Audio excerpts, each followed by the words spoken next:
Hi,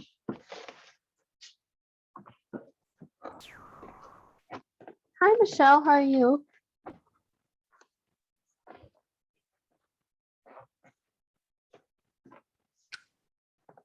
How are you doing, Michelle?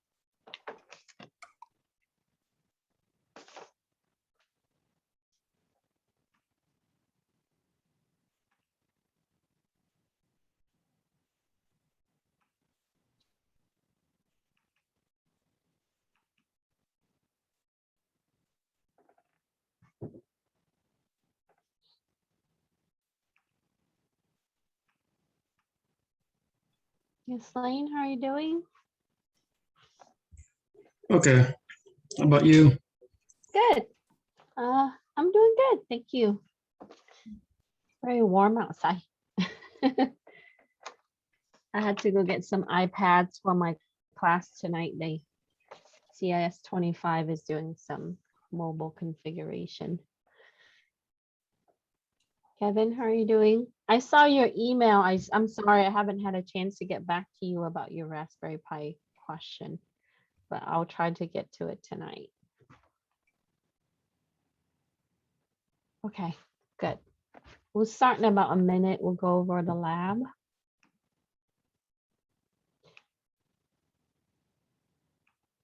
See who else can join us. This class is small.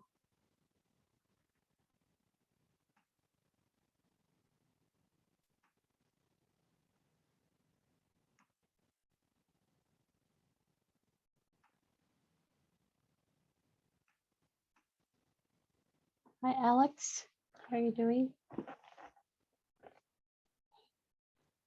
So we'll do a little bit of, I'll give you a little taste of data stuff today. So check out the lab. I'm good, thank you. And Danny's here. Hi, Danny. Hi. How are you doing? Good, thank you. Okay, good. I think we've got most everybody here. There are a few people that might pop in a little bit. So I just want to welcome everybody back. You made it to the second day of the class. So we are going to do some review. I'm going to keep it kind of light, but I hope to be able to give you some insight and also to jog your memory of the materials that you've learned in 30A. Okay. And hi, Snowy. How are you doing? Okay, so let's take a look at our lab. Let me not double check and make sure. Okay, I'm good now. And then I'll work with you for most of the exercises. Get our Python juice flowing. So sorry about the late post. It's just online classes. I have to post videos and uploading it in YouTube and setting everything up. So everything's good now. So I posted the lab. We are going to do a few exercises that are going to be related to modules, and we are going to work with class. So nothing too complicated, but I want to walk you through some of the exercises here. So that way you can see how we can implement some of the built-in modules that we have with Python. And this will help you with understanding a little bit more later on when we start working more with Panda and data and concurrency and processing. So let's switch to the document. I meant to, oh yeah, I did put part B. Okay, so part A, we're going to focus on a couple of modules, and modules are just individual Python file that is set for certain operations. So you would have a goal and objective in mind when you write your module. So Python module can be simple or it can be complex. And then when you have a group of module, then you're going to have packages. So next week we'll touch a little bit on packages And as you go through the course, you will use some of the built packages. And then eventually, I hope that you're able to make your own packages. So you do see some packages that would relate to electronics, sound, even graphics, and so on. So for the first part of the lab, we are doing part A right now. And in part A, it starts with telling you that the Python module is simply just a set of operations. Often we want to have functions, and we want to make these files as Python files. And so I included a link for you to look at some of the module that already exists. So if you click on that link, you can find them alphabetically. And so if you're looking for certain things, likely that other developers already have created it. So you don't have to start building from scratch. So things like if we want to parse and generate email messages for automation, and that's really going to streamline the process, especially like for marketing or, for notifying individuals in the company, like in the case of RCCD, they need to notify students about regulations regarding COVID, and so on. So you will find some of the general description about the package. And then when you click on the link, it's gonna, let's say we look at HTTP, it's gonna take you to the module information, likely that you're gonna find some example, or how to use it, how to install it, and so on. So you can find some package information there. If you ever need it, you'll be able to use it, okay? So with that said, we are gonna look into, again, we're gonna come back to random. We did a little bit of randomization or pseudo-random when we did the assignment 2 days ago. So now what we're gonna do is we're still gonna use that module, but we want to write a program that's gonna generate random characters, okay? And put that into a container that will be a string container. And then we can make it a certain length. So if you wanted 12 characters, you can put 12 characters. If you wanted 100 characters, so most of the time we would see that it can randomize up to 255 characters. And as we're using text, we are going to use ASCII. So for pseudo-random, you want to first take a look at the actual module, okay? So you can find a module here. Last time we used it, but we didn't really explore too much into it. And so if you look on the left, there's table of content, and it also gives you example, how you can generate for integers, sequence, distribution, and so on. And then if you want to implement this for, maybe generating keys to be able to access or whatnot, you can take a look at some of the functions or the methods that's been implemented for random. Now, for sequences, you can use the choice, and then you can also use shuffle for the sequence. So, and this is going to give you a little bit different as far as the return, and it is immutable sequence, so it's going to return a shuffled list. So if you wanted to mix it up, that's how you can use the shuffle method. But what we're going to do is we are going to use one of the methods that's in this module. So we're going to bring in the module by calling import, and then after that, we are going to generate our pseudo-random characters, okay? So our objective is to make a string with randomized character, 12 characters, and we are going to use random choice. So for the random choice, you can see that here, and it simply tells you that it's going to return an element from a non-empty sequence, and it could be choices or a single choice. And so when you use the choices, it's going to give you a list of elements from the population with the replacement. So having a very general information here, we want to be able to practice it. And also here it tells you, for the given seat that the choices function is equal weighting typically produces different sequence than the repeated call to choice. So the algorithm uses for choice uses floating point arithmetic internal consistency and speed.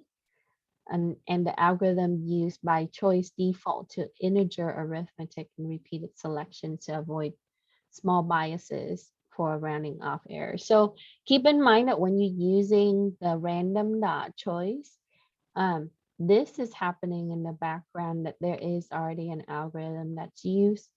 So that way it's going to seed and it's going to select the characters based on what you tell it to do. Okay. So let me bring up my Tawny. Let's close this for now. Okay. So 1 second. I'm getting a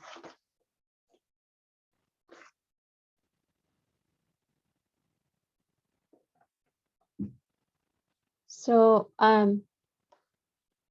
what we want to do first is we are going to start with the import random statement. And that's going to be able to bring in the module, right? So you just have to say import random, just like what we did last time. Then we also want to bring in string module, because what we want to do is we want to generate a random characters and put it into a string.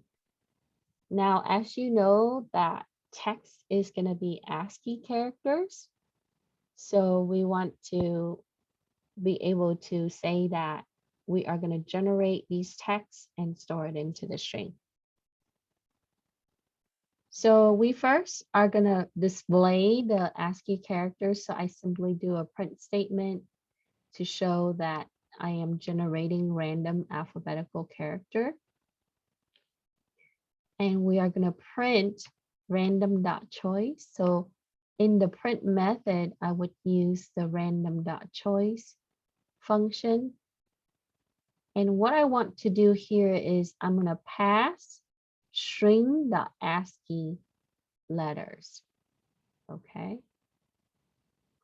And so for our ASCII letters, we're going to later define what string would be. So we want to make sure that our ASCII letters, that's going to be you. That's the attributes that's being used from string there. So then we can do another print statement, but you don't have to add that in.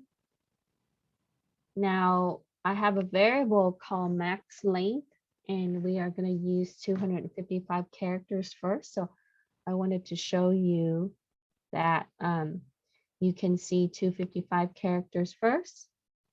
And then for our string, we would start with an empty string.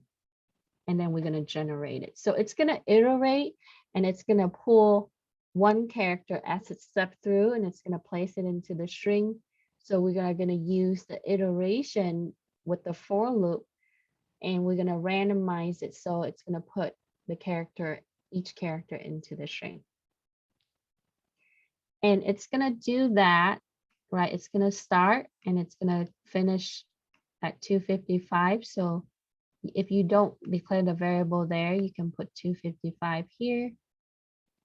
So I have a for loop that would say for, right, index, which is I. And so each of the element in the range of, and we wanted to use random int, because remember in the algorithm, it's actually, we need to generate it using randint. And we are going to generate the characters from 1 to 255. And as we do it, we are going to increment. So we want to place it sequentially into the string. So my string, and then we use a compound assignment there. And so here is our random.choice, and we are going to pass the string.ASCII letters. After that, we're going to go ahead and print. So at this point, it's going to print the randomly generated characters up to 255 characters. Then next, we are going to execute what we need for the actual task. So literally, this section is really for the 12 characters. So we can do it for a fixed length, which is going to be 12 characters. And so I would then again have an empty container, and I would iterate through to generate the characters for 12 characters. So here I would pass the 12. And just like before, I would have my string is going to be, right, the random choice with the string ASCII letters. So when you run this, you would see that it first would generate the random alphabetic string. That is for what we did up here. And then for the next one, for the 12 characters, then that will be this part right here. So it's generating that. Okay. And you can test it a couple of times to see if it's giving you the same output or different output. Okay. So the second time I run it, as you can see, the first part I have less characters there, and then here is my 12. So if you want 8 characters, you can specify the fixed length there by putting in the value. So if you want 8, we would change that to 8. So in this exercise, what we're doing is we're using a module, random. We're also using another module by importing it in.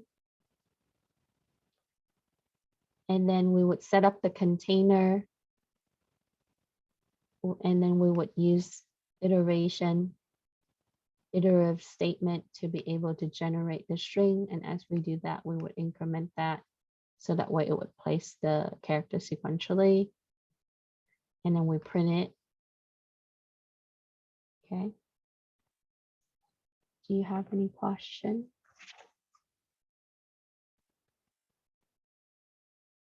So the application for this can go to different things, right? Like from a security perspective, you can generate access codes for, USB tokens, and then store that and be able to sync that with the server. So when the user input the codes or their key that you generate, then they can authenticate. Okay. So we can use pseudo-random in this case.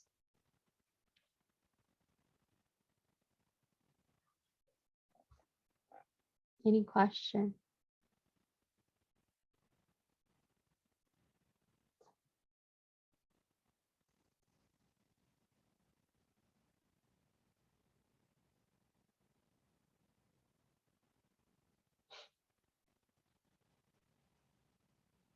So as far as the first task, this is the section, but again, you have to bring in the module. And then you want to print the random choices there.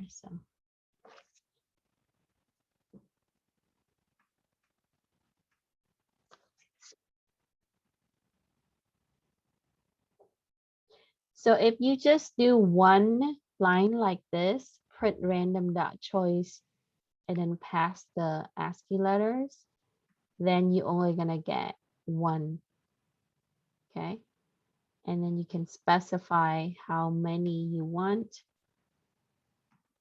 And this one, we want a fixed length.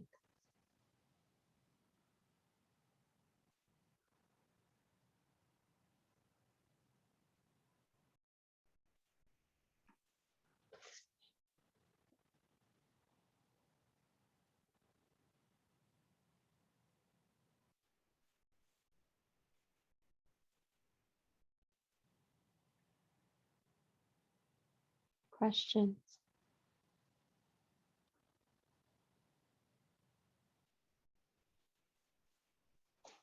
I should say random character. Sorry, I have a typo there.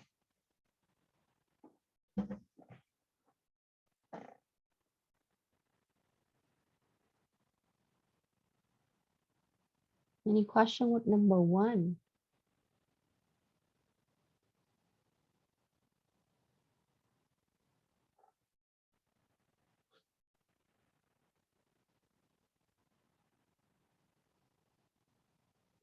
So since this is a module that's already been built, we don't have to, this particular module, you don't have to download and save it in the location of your script. But if you write your own custom module, you want to set up a folder, a directory where you would want to organize the hierarchy of your modular design, right? So for this, we just simply use the ones that already been built. This would be great for making passwords. Yeah, passwords, access pins, key, temporary ones anyways, especially when you see now that, how it whenever it does the dual authentication, right? The double factor, where you click reset password and then it asks for your phone. So it will text some kind of access code, and then you would punch in that access code to be able to reset your password, right? Because you have to have another factor like your phone or your email. So that it will be perfect for that. Like that would be the size where you would generate, like, let's say 7 characters, 7 characters numerical value. And then it would then automate the email and send that to the user. And then once, it match up with the actual, so once it generated, you can have it store and transfer to the database for like XML for the user account. And then they would have 60 seconds or, 30 minutes or whatever to be able to enter that access code. Once it matches that access code, then it's going to give them a security token to, for resetting their password, and it's going to update their password in, Active Directory or a directory for the database for the user. Yeah. You see, this is what you're already using in the back. So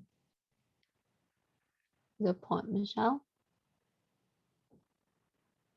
Any other questions, comment? Guess we could make an app where we create or use Python modules to make a 2-step verification app. Mm-hmm. And, I think there are many open API stuff out there already, Michelle. So if you're thinking of doing that, I know Google has a lot of, authentication API processes you can incorporate, so you don't have to build from scratch.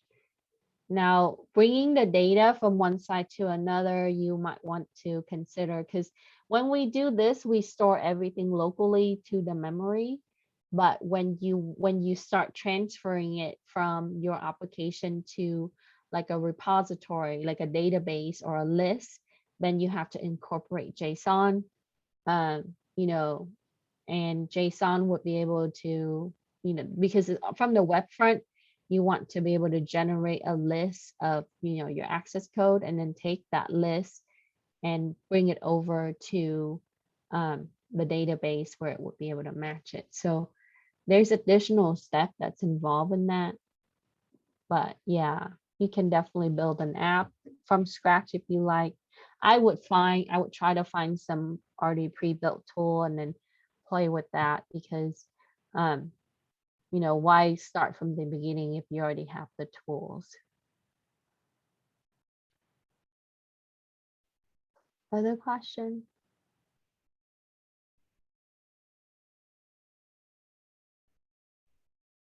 So you can play with this one a little bit, and then the next one is going to be kind of close to this. Oh, actually, no, I changed it, sorry. Any question with the first exercise? And you don't have to do it exactly like this. I just want to give you a general idea on how to be able to approach it. Okay. So on the next one, it's pretty fun. I think it's fun because you can, you can do a lot with Python, especially when you're trying to evaluate data, especially for even the security side. That's really important. Who wants to sit there and read like 5,000 line of logs, that can be very daunting. So if you can write the script or create the tool that you can use to be able to, quickly skim through or search or sort or whatever. So the next exercise, we are going to use a CSV file. And in data analysis, CSV is very common. And we'll talk about CSV, okay? So in CIS-30E or Introduction to Python courses, you have learned how to open a file, how to read a file, how to close a file or save a file. So we're gonna play on that concept, and then we wanna expand it a little bit. We wanted to read the CSV file since it's, it's a list of things. It has a group of data within.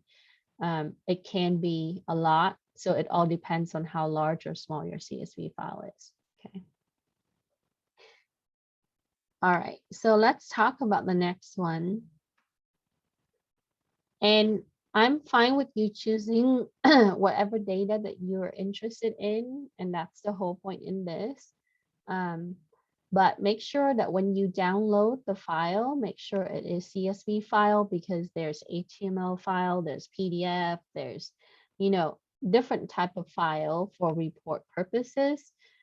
So just pay attention to the type of file that you're downloading.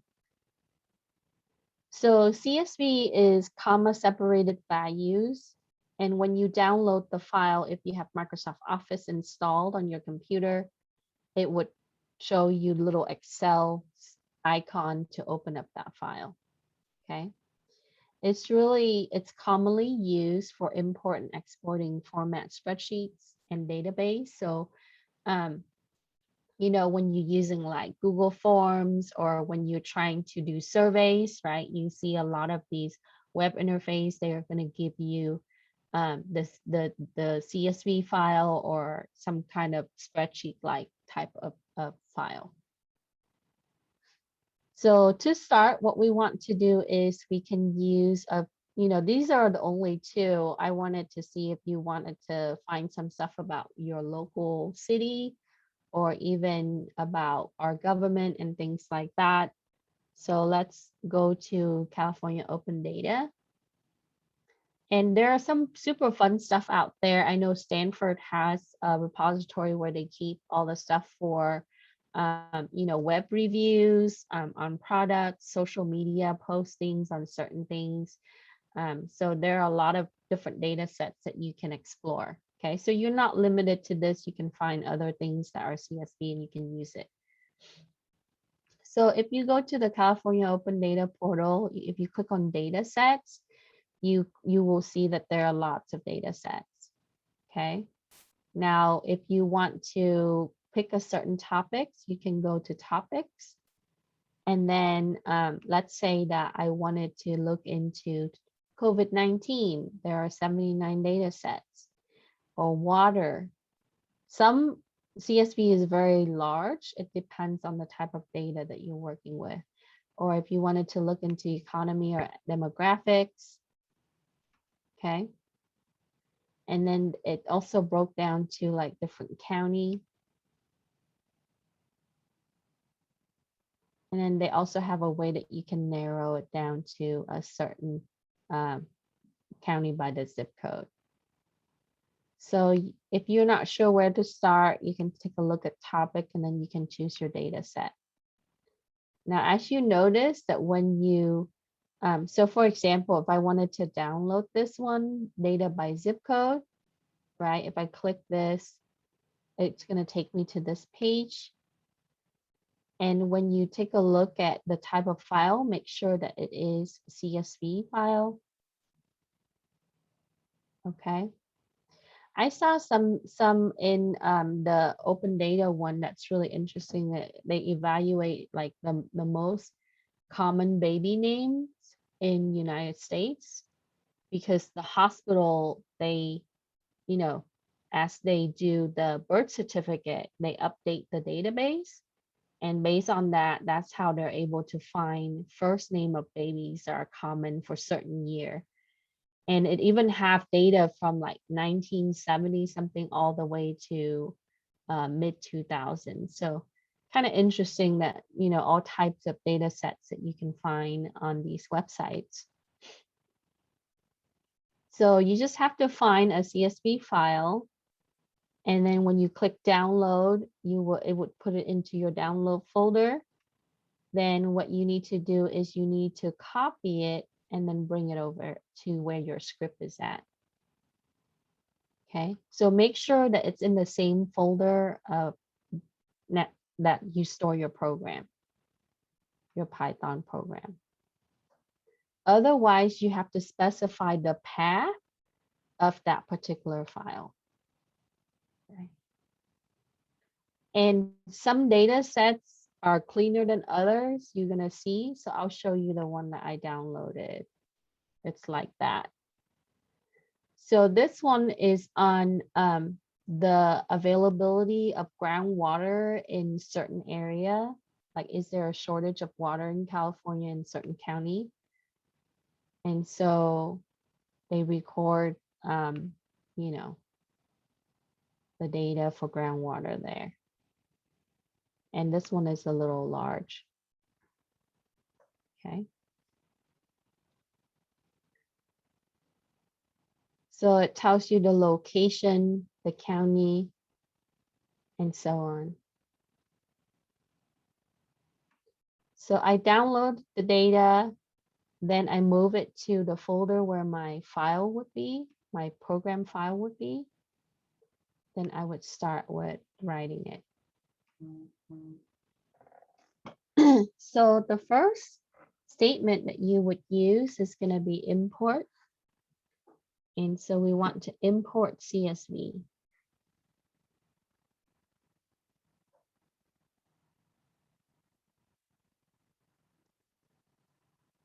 And in order to access the file, we have to open that file. So the next line is going to be to open the file.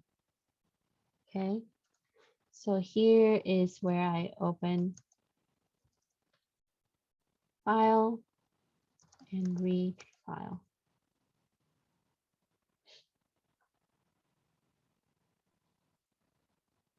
So we would say with open, and here's your file name, and it needs to be exactly like how it is saved. So if it's super long, you might want to change the name to make it easy, but make sure that it's exactly matched, and you need to put in the file extension. Because if you just put the name, it's not going to find it.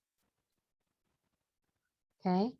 Now, if it's not in the same folder as your Python, like I said, then in here, you want to put in the path, like C:, or wherever that folder is located, in which drive, which directory you want to put it in there. So I want to open this file, and I'm going to ask it's accessed it.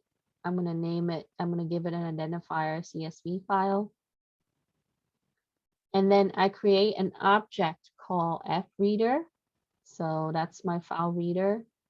And it's going to store, right, as it reads. So here is the method that I'm required to use from this module. So csv.reader. And so then I would bring down the CSV file here. And we want to use delimiter. Now, make sure that this has some form of character. So here I would use a blank character, because if you use delimiter and you don't give it at least one character, it's not gonna like it. Okay. And then the character, we want to use the pipe. So you can specify on how you want it to look for as it reads. And you can also sort it too as it reads and print. Now, as it reads it, as it goes through the lines, what we want to do is we want to print, okay? And then we want to combine the row or combine the lines. The next part here is where it's going to do line count.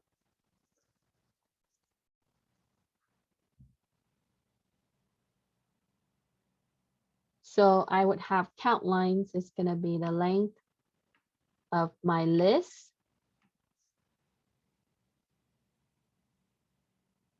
So it's going to group that up and it's going to print out the number of the lines that it reads. Okay, keep in mind that I have a very large CSV file, so it might take a while before it gives me the count. Okay, so I'm just going to run it. I might have to stop it so you can see. So as you can see, it's reading through each line. Okay. And then by the end, when it gets to this, it's going to then be able to print out how many lines that it reads.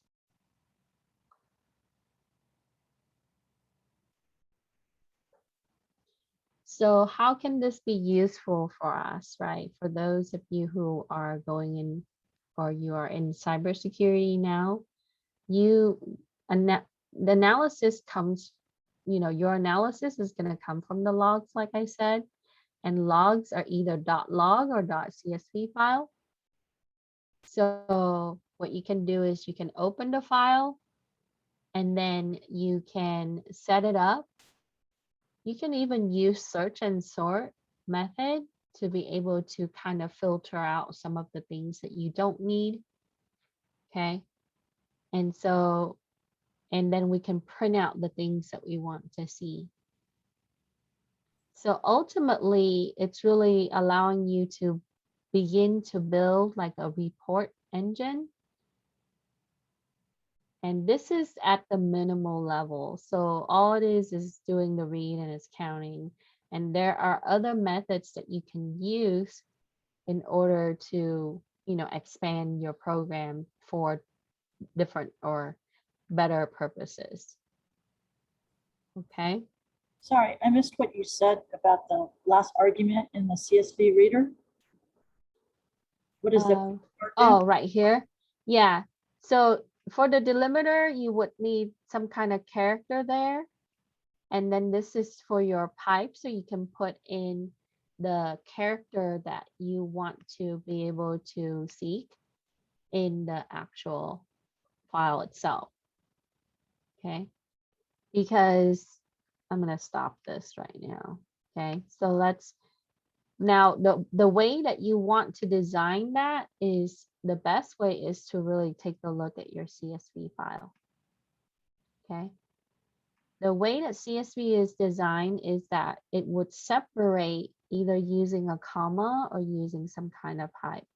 So how we would separate one column from the next, and you can even parse it. There are ways that you can actually parse the content or displaying only specific content if you want. So in that case, then you would still have to do a for loop, but instead of doing the join rule, you would then have to parse it based on the index of your column. Okay.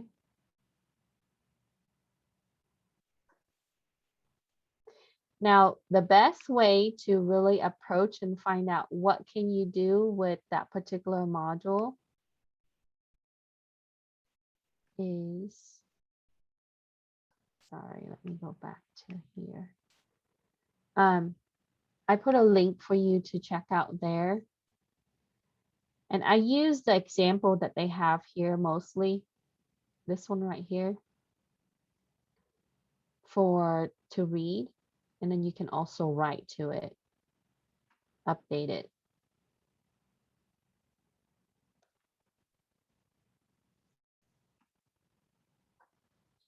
So here it tells you that as it read each of the row, it's going to return a list of string.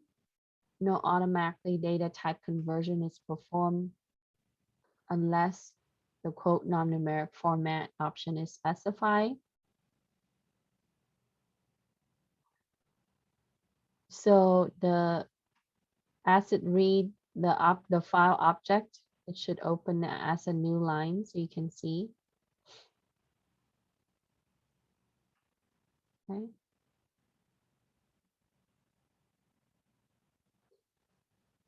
And then if you click on the parameters, like what we seen earlier, so we put the delimiter, it has to have some kind of character. And when I use a blank character, you can also put in, like, the default is the comma or the separator. That's fine. And then there are, let me see. Yeah, so we specify the type of characters that we wanted to delimit.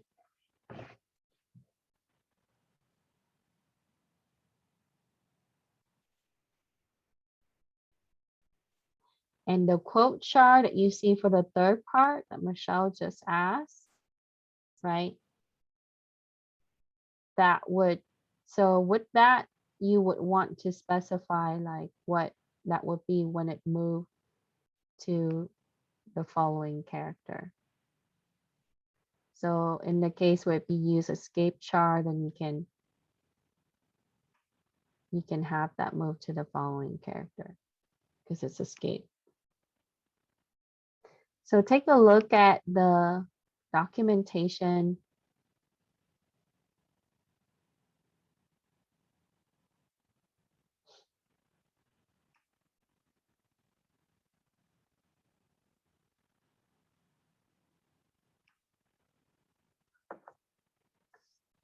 So let me go back to this. I'm sure that you were still looking at this from earlier. Question.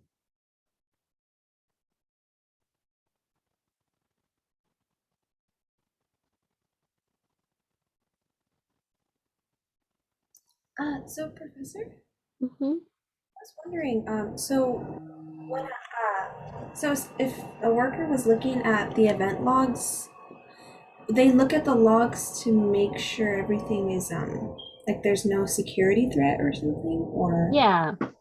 So let's say that, you know, you have some kind of notification, the system notify you that there might be some irregular activity, right? And we are just reactive at this point. So then you would want to pull the logs, let's say for the last week. And that's a lot if you have hundreds and thousands of users. right. So, or lots of systems, right? Then in that case, you want to kind of filter down. So the old way is that, yeah, we'll put it in the list and then we'll be able to sort it and filter it. And then to, you know, and some company, they will have a reporting tool where, you know, it will just be able to generate that for you. But if you don't have that, then you just write a script and then you can read it and then it's gonna and filter it. You can search for certain things and you can sort for it. But this is just the start. Oh, okay. Okay, awesome. Thank you. Yeah, so if you guys want to see a little bit more on this, I didn't have much time today to kind of work on this, but I can add a few more lines and show it to you next week, how to really search through that CSV file. And throughout this semester, we're going to do a little bit of this. We are going to do some processing with data and so you can see how that's done. Okay. Oh, so Professor, I'm sorry, one more question. That's when you're looking at the logs, is that I remember looking at them. Is it when it says like the successes and the failures? Yeah, so you can see warnings, you can see success, you can see failure. It depends on how the logs are stored. Some logs are only storing failed events, right? Mm. Like let's say that somebody tried to log in unsuccessfully, then it will just be a failed event. And then if they, but most of the time we want to look at successful and failed, just because, we assume that attacker might be unsuccessful. That's not always the case. So if they brute force, likely that there's some failed event that's logged, but, or it could be internal threat, right? Like somebody that's not supposed to access that file, but they befriended with the person who has access to it and be able to get the password to be able to obtain some confidential file for the company. Then yeah, they're not gonna snoop around and wait. They'll social engineer the person, get the access, and then be able to get in. So then you would need to take a look at the success event. Okay. Oh, yeah. Yeah. So with that case, then we would want to search. First, we would sort the data, then we can narrow it down. So we would then filter it to successful and fail. And then if you really want to look at warnings, then you can, some system would also log warnings, might potentially be harmful, right? Then you'll be able to do that. So when you like assess like application performance or the health of your application server, you want to take a look at the warnings too, because it's telling you that there might be some issues you want to address. So that's more proactive. Oh, okay. Thank you. You're welcome. Other questions?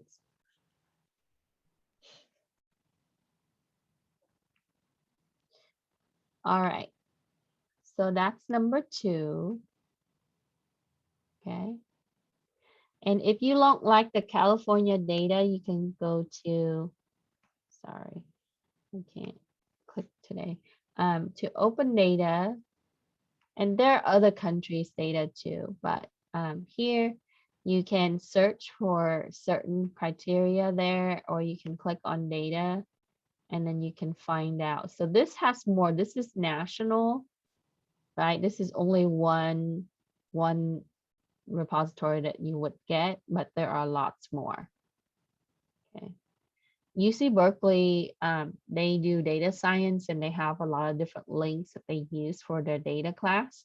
And their students take Python as well for data science. So what you see is, you can narrow it down to also topic, kind of like what we've seen. So if you're interested about ocean, you can go and then it'll take you to other, databases here. I think water column and sonar and the National Ocean Council. You can also take a look at like local government. I dove into this a little earlier.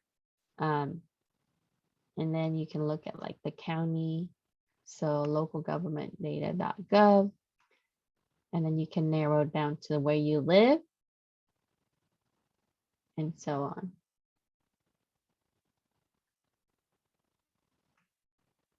So like cities.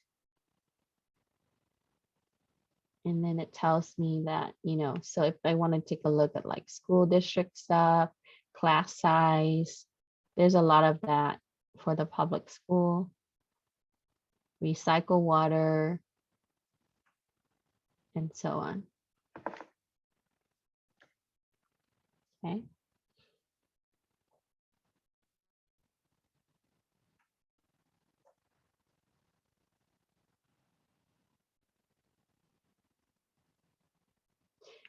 We will have a data science certificate program that's going to come out. It is going through the approval process this semester.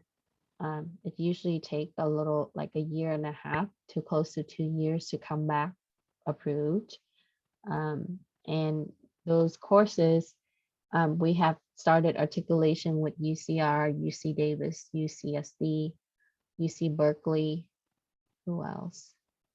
I think we started the conversation with Pomona, but I'm not sure how far that went. But UCR and us, we have a grant together on that. And UCI, I think we also communicated. So at UCI, it's under the statistics department, where other schools under computer science. Okay, questions? All right.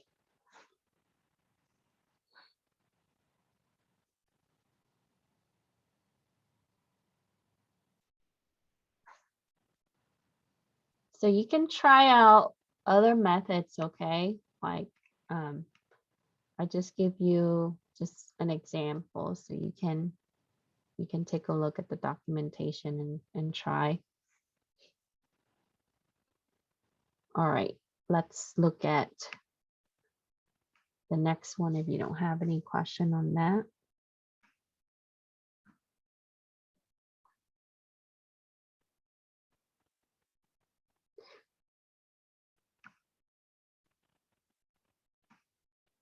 So for the next one, I want this to be a little bit more business oriented, and because I saw that some of my students, they struggle in 30A finishing their project in the areas of making their own module and then using the class with the module.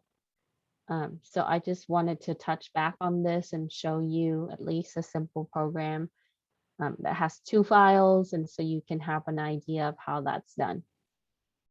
Okay.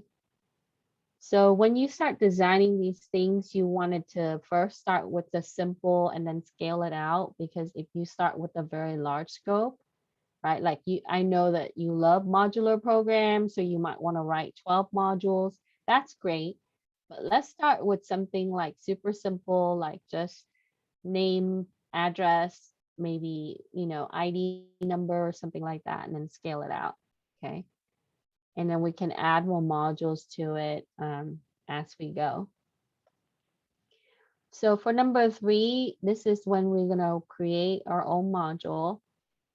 And we are going to have a module that's going to be containing bank account information, like, bank account number, withdrawal, and balance. Okay.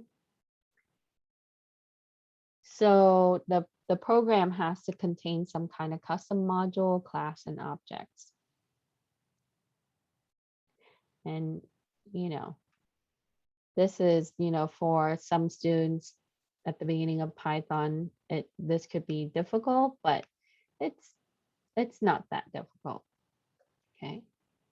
So we have to get used to incorporate class and modules in order to move forward to the advanced concept. So let me see.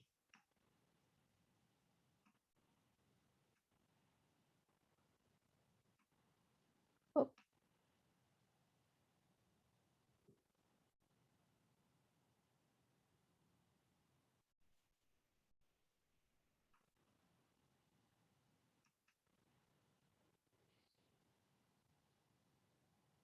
That's one. Give me a second.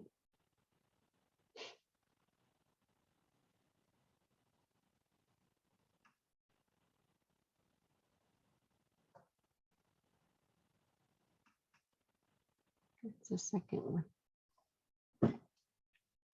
Okay. So I'll start with this one first. So on this one, I would have a class called account. And in the class, you want to have functions or methods, right? And then you want to have, so you should have member methods or member functions. You should have member variables. So container and functions are what you need in a class. And that's the whole point in building hierarchical, so you can control how certain object is using the attributes from other classes. Okay, so we'll start with this with just one class. So this class, I want to have functions for all the actions for that particular user or for the user. So we would have init, and we would have self, name, account number, and the beginning amount, initial amount, because we're going to try to determine the balance of their account. We would have name, and realistically here is where you would have first name, last name, middle name, right? And then we would have self.name is name, self number is account number, self balance is going to be the initial amount. Then we would have a function for deposit. So if they add in more money into their account, we want to increment that amount. We want to raise it. Okay. So here we would have a function called deposit.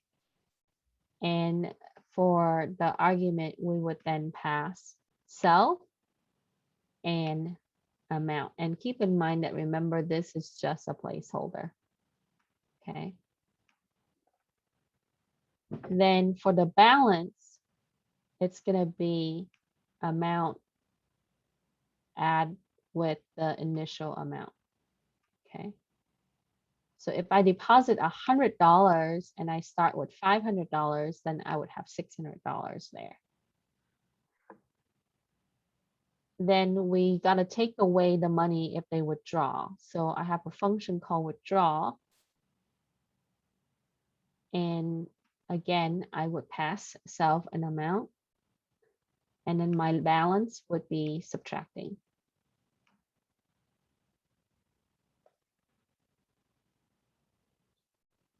Then I wanted to be able to print it to show, right? So here is where I create an object called S. And then I would then have name, number, so self.name, self.number, self.balance. And then I wanted to print. So it's going to pull the customer name, right? Their account number and their balance.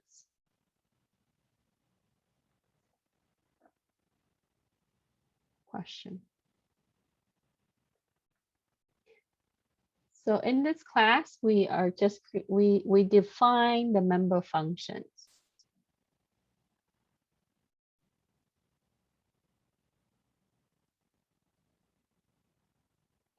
Then we would have a module where, or we would have, yeah, so this is a module for customer. Then we would have another file that's we're going to be able to, so here I just hard coded in. You can have the user enter some of this, but before you have all the interaction with the application, if you wanted to test it, you can just put in the value and see if it works or not. Okay. So I have a customer module, and then for the statement, I'm going to bring in that module, and not the whole thing, but I wanted to bring in the account, which is, you know, that class.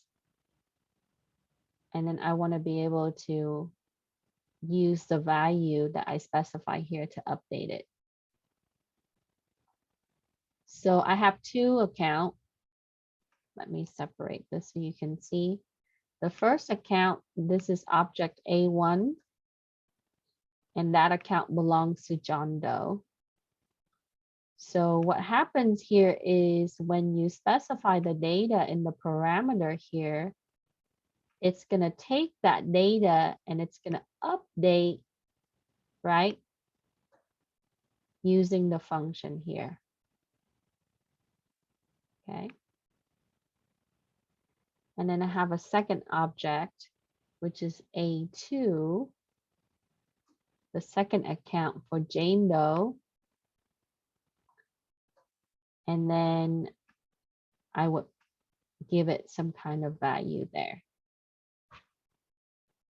Then I'm going to call on the function now. So I'm using the object to access, right? Deposit, withdraw, withdraw, withdraw. And then I want to print out the balance. And then I also going to access the show method, which is from here.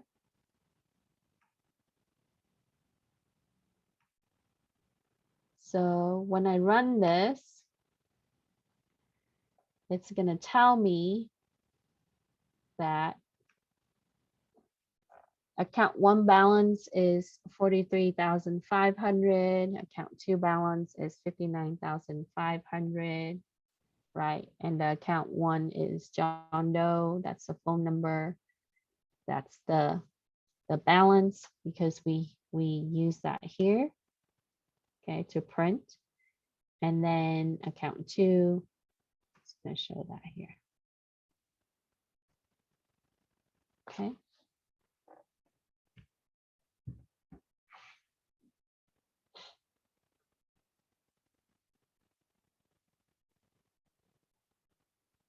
Any question?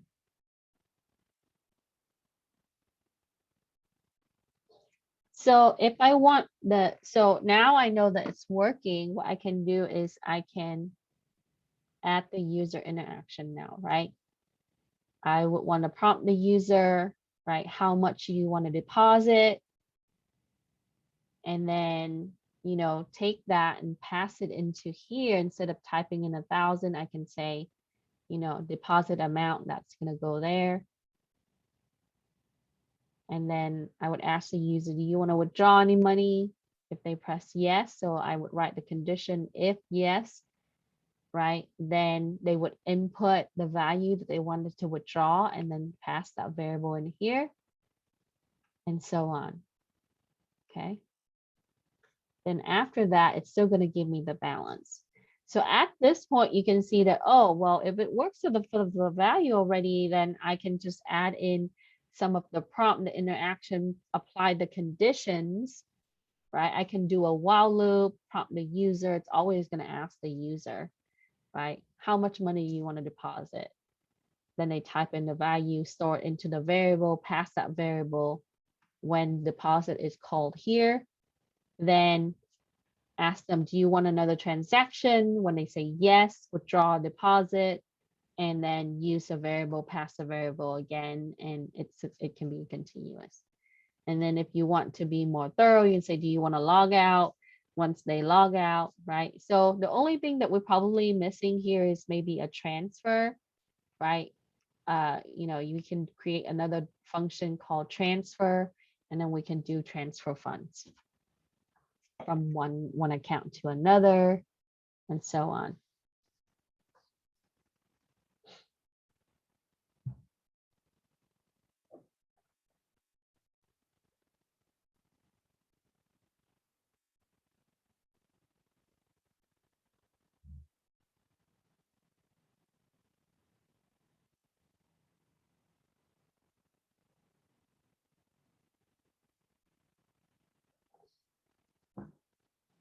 Now, if we wanted to add another class, we can also add another class, right? And then be able to define the function, like I said, for transfer. And that can be a member class or a child class of the super class here, which is account. And it will inherit some of the attributes from the super class.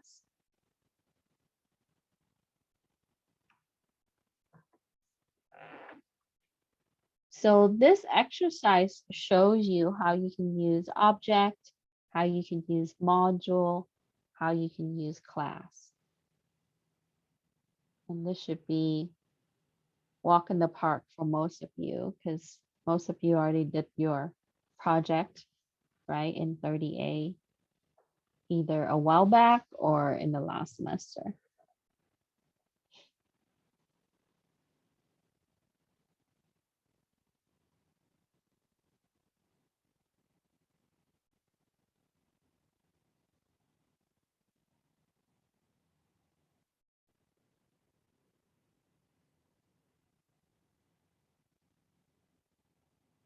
Any question?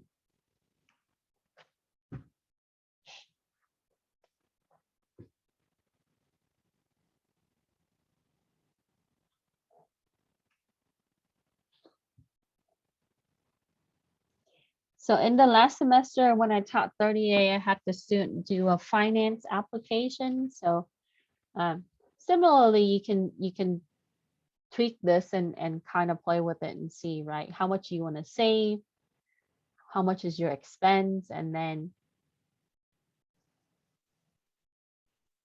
you can expand on that.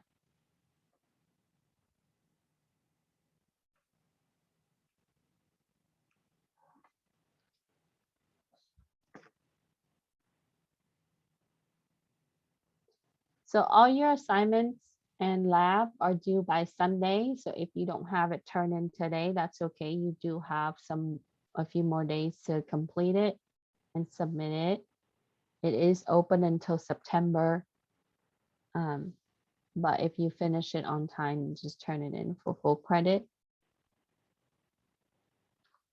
Next week, we're going to get more into the content of the class instead of reviewing.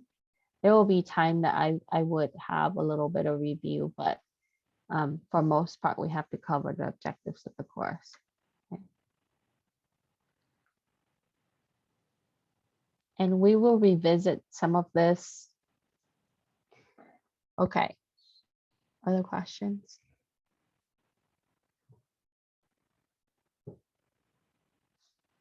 No question, huh? Okay, so that was 3. And then you only have to do 1 more. So similar to what you see with number 3, and 3 and 4 can work together as an, you can combine them and make it, scale it out for a larger program. But I separated it because it can get complex when I write the instructions, so I didn't want you to be confused. For number 4, we're going to write a program that displays customer contact information like phone, address, email, etc. And you want to use class object functions. So you want to have modules that will be able to do that. And then you need to provide your screen capture and script.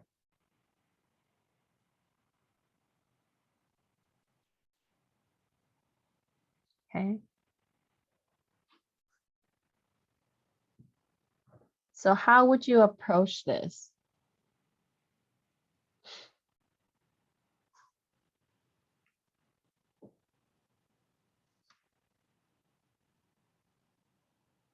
Yeah, that's good. The whole point in review is for you to kind of look at what you need and then you can use the knowledge, right? So we want to apply some of this. So what I can do is I can maybe create a class, and in that class I would have a function like get customer information, ask the customer to input. Okay.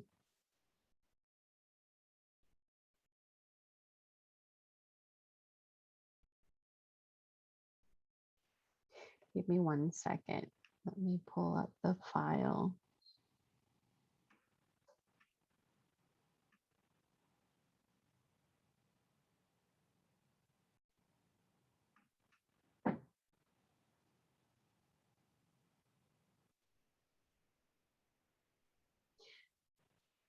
Um,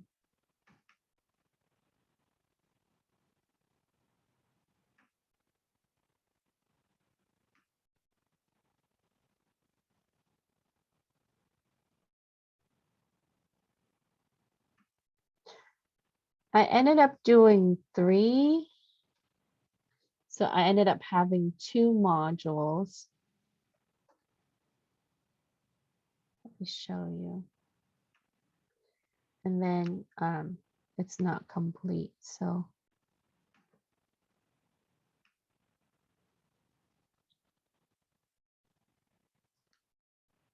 okay. Oh, that's the older one.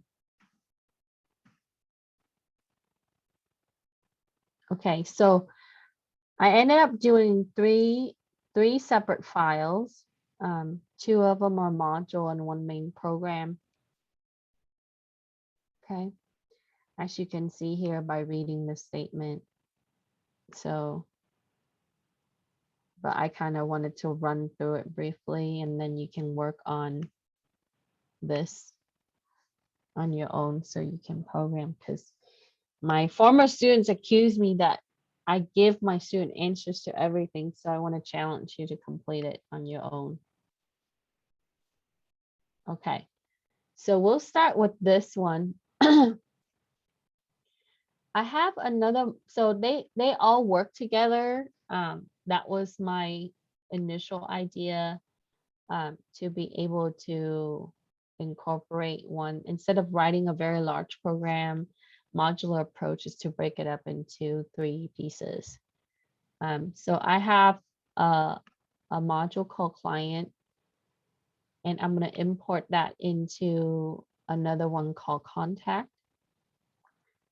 And just like the last one that you saw, I would have a class. And in this class, I want to be able to have the people enter their phone number, their work phone, and then their home phone, and then their email. Okay. So you can do more to these functions. You can have the user input it and then store it. So here's the class. We would do init, and then I would have the variables that would store the data. And then I would say self.name is name. So I instantiated the member variables, and then my mobile, my work phone, home, and email. So these are the member methods. Okay. Then I have another one, which is the second one called client. And client, so these 2 work together. Then I'm going to import in, I'm going to import in from contact person, which is what we define over here. And then I have another method where it's going to be checking for the conditions.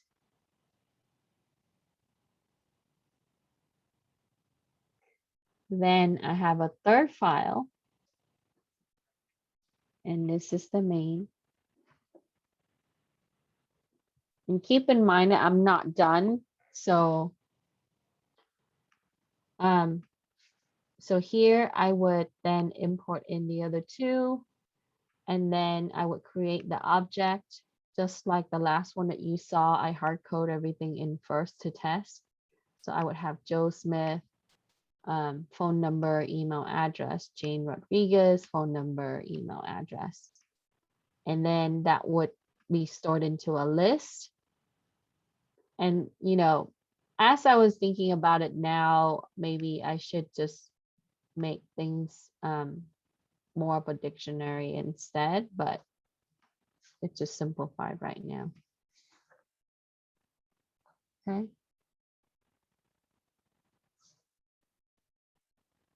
So then I would call show info, and show info came from the what was it?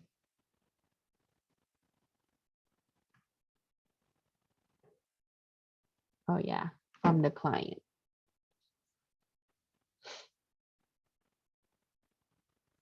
And you don't have to make it this way. You know, you can think about how you wanted to create it. And I would advise you to stay away from making like a very lengthy program. You can break it up into 3 sub-programs and then have them intertwine and be able to make it work. Okay. So I know that I can just do like ask the user to input, right? Input your name, input name, input phone number, input address. That's not what I intend for this exercise to be. So I want you to think about how you can make it a little bit more advanced by using classes and make it where you would use object class methods and maybe think about multiple modules. Because that way, when you fix something, you don't have to fix the entire program. You can just fix part of it if you need to update certain things, or you can just remove certain things by just disabling that module. Okay.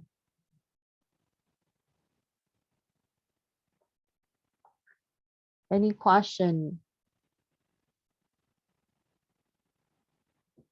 Okay, so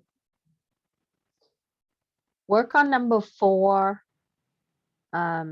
And once you have everything completed, then turn that in by Sunday.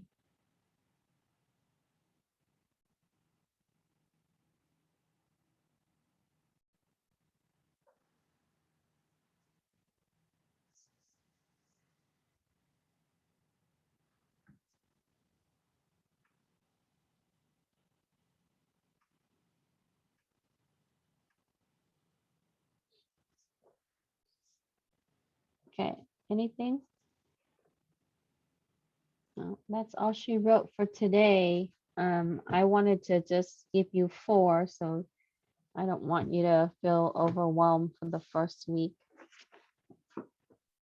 And then if you have time this weekend or tomorrow or something, if you have the book, you can read the book. If you don't have the book, that's okay. I know that the Kindle version for it, or if you use PacT, you know, if you have membership with PacT, it's cheaper. But if you can't buy the book, then, you know, you can use the notes.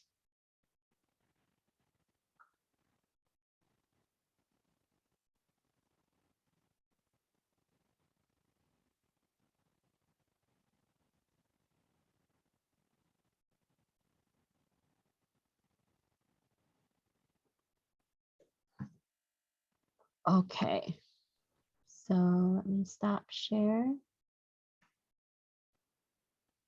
And let me stop recording.